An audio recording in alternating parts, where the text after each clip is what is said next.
paga o cão. Tu não imagina o fuxico que tá na cidade.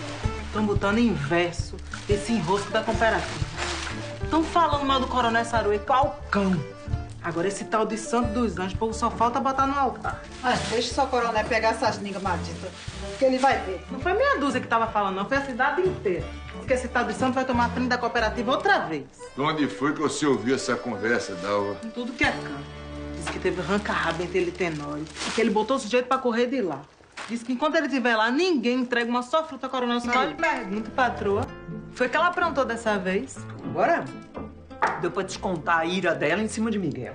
Oxi, o que é que ele fez? Ele precisa de fazer alguma coisa? Precisa de motivo pra ela agarrar na intenção de alguém?